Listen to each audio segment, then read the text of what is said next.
भारत में कई रहस्यमयी शक्ति वाले महापुरुषों ने जन्म लिया है, जिनके पास ऐसी पावर थे जो आम इंसानों में होना नामुमकिन था।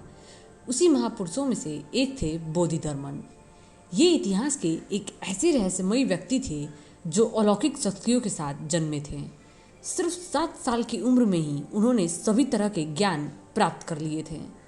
बचपन से ही बोधिधर्मन युद्ध कला में निपुण थे।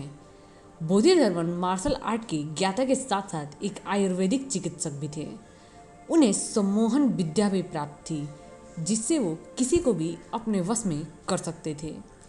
बोधिधर्मन मार्शल आर्ट जैसी विद्या से दुनिया को अवगत कराने वाले व्यक्ति थे, जिन्हें अपने देश भारत में कोई पहचान नहीं मिली।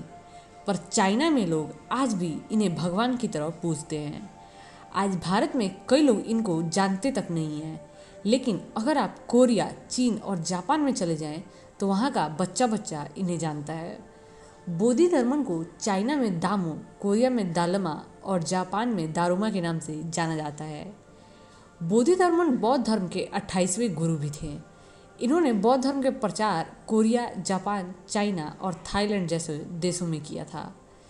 ऐतिहासिक प्रमाणों के अनुसार बोधिधर्म का जन्म 6वीं शताब्दी में दक्षिण भारत के एक राजसी परिवार में हुआ था।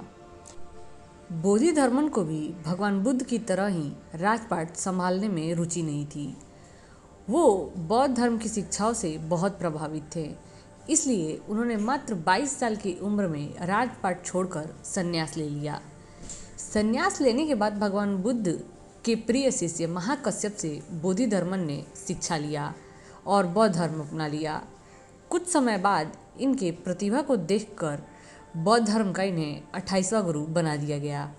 महाकश्यप की मृत्यु के बाद बोधिधर्मन ने भारत छोड़ दिया और जापान चले गए, जहां उन्होंने बौद्ध धर्म का प्रचार किया और वहीं उन्होंने कुंग फू यानी कि मार्शल आर्ट की जो एक शाखा है उसका ज्ञान दिया।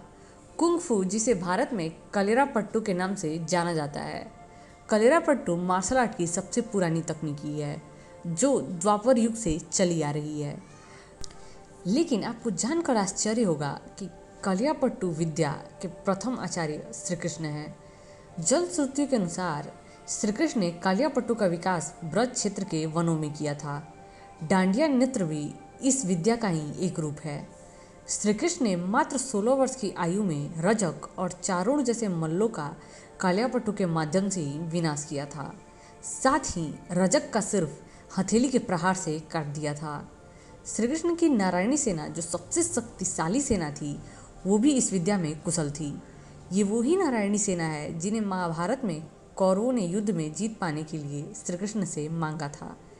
कालियापट्टू को श्री कृष्ण के बाद अगस्त्य मुनि ने प्रचारित किया। उसके बाद बोधिधर्मन ने इसे विकसित कर मार्शल आर्ट के रूप में जापान और चाइना में फैलाया।